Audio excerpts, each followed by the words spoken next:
আলাইকুম, সবাই কেমন আছেন? আমি মমস গ্যালারি থেকে আজকে আপনাদের সাথে শেয়ার করব কিভাবে বেবি ফ্রক কাটিং এবং সেলাই করতে হয়। তো এখানে আমি 1 বছরের বাচ্চার জন্য কাপড় নিয়েছি। তো আমি হাতার অংশটুকু বাদ দিয়ে নিচের অংশটুকু নিচ্ছি। বডির মাপ যেহেতু 16, তো আমি এখানে 17 ইঞ্চিতে টাক কেটে নিচ্ছি। সোজাসুজিভাবে কেটে নিচ্ছি।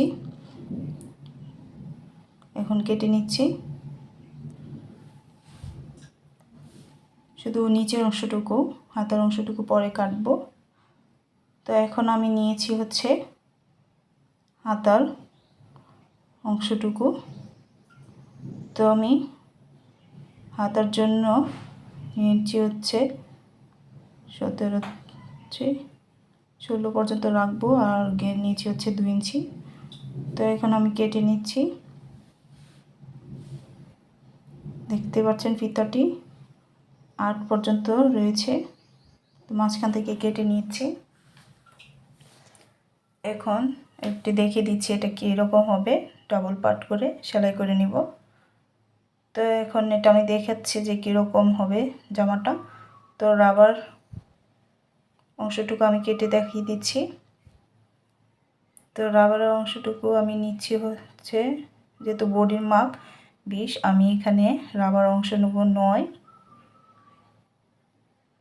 তো আমি 18তে মার্ক করে কেটে নিয়েছি। এখন মাঝখান থেকে কেটে নিচ্ছি। আর ফিতার গড় রাবার অংশ হচ্ছে, রাবারের মাপ নিয়েছি হচ্ছে 8। তো এখন এটা আমি দেখিয়ে দিচ্ছি কীরকম হবে, মাঝখানে রাবার আর ফিতা উপরের অংশে। তো এখন আমি সেলাইয়ের অংশে চলে এসেছি। আর সেলাইয়ের অংশটুকু আমি রাবার গড়ের জন্য আলাদা কাপড় কেটে নিয়েছি। এখন এটা আমি বাঁ পাশে কাপড়টা বসিয়ে ডাবল সেলাই দিয়ে নিচ্ছি।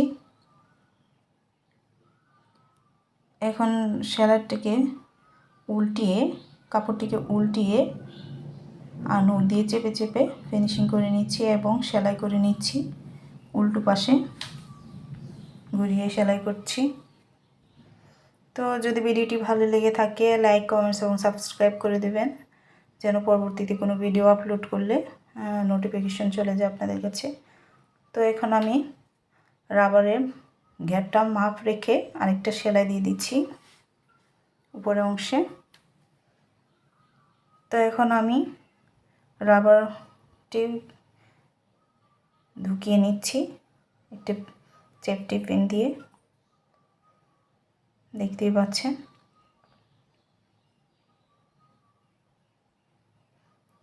তো আমার রাবারটা ভারী হয়ে গেছে। এখন এই পাশটায় আমি সেলাই করে নেব।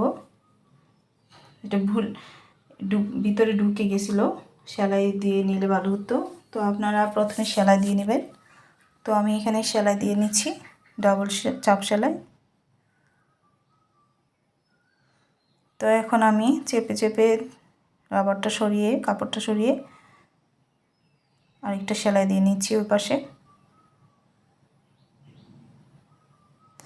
পিনটা খুলে নিয়েছি, অপর পাশটা আমি সেম একই কাজ করেছি। তো এখন এটা আমি নিচ্ছি হচ্ছে ফিতা গড়, ফিতার অংশটুকু। তো এখন দুইটা ফিতা আমি সেলাই করে নিচ্ছি উল্টো পাশে। এখন ফিতাটুকু সোজা করে নেব। একটা পিন দিয়ে আমি এটি দিয়ে দিয়ে উঠিয়ে নিচ্ছি।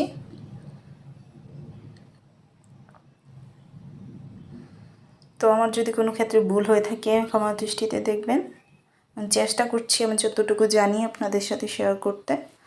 তো এখন আমার ফিতার কাজটি শেষ হয়ে গেছে, দেখতে পাচ্ছেন কিভাবে আমি এটি সেট করব। তো দুইটা অংশে নিচে দিয়ে উপর অংশ বাঁ পাশ। এখন মাপ নিয়ে নিচ্ছি। এখন মাপ নিয়ে নিচ্ছি, মরিয়া হচ্ছে হাতার শোল্ডারের মাপ নিয়েছি হচ্ছে 4, দুইটার অংশ হচ্ছে 2, 2।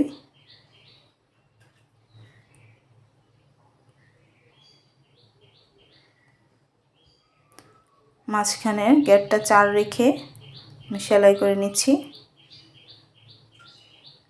তো অপর পাশটাও সেম উল্টো দিকে হাতাটা বসিয়ে সেলাই করে নিচ্ছি। এখানে ডাবল সেলাই দিতে হবে কয়েকটা ভালো সেটিংয়ের জন্য। তো এখন আমি উল্টো পাশে রাবারটা সরিয়ে নিয়ে সাইডে সেলাই করে দিচ্ছি। দেখতে পাচ্ছেন এখানে আমি ডাবল সেলাই দেব।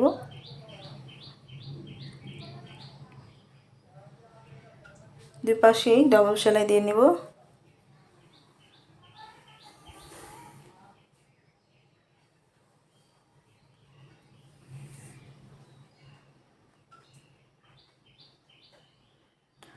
তো জামাটিতে আমি হ্যান্ড পেন্ট করেছি, আপনারা দেখে নিতে পারেন, আমার এখানে দেওয়া আছে। তো এখন আমি নিচের মুড়ি অংশটুকু সেলাই করে দিচ্ছি, চিকন সেলাই।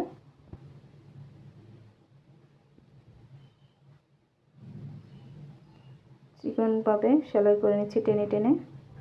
তো আজকের মতো এখানেই, আল্লাহ হাফেজ।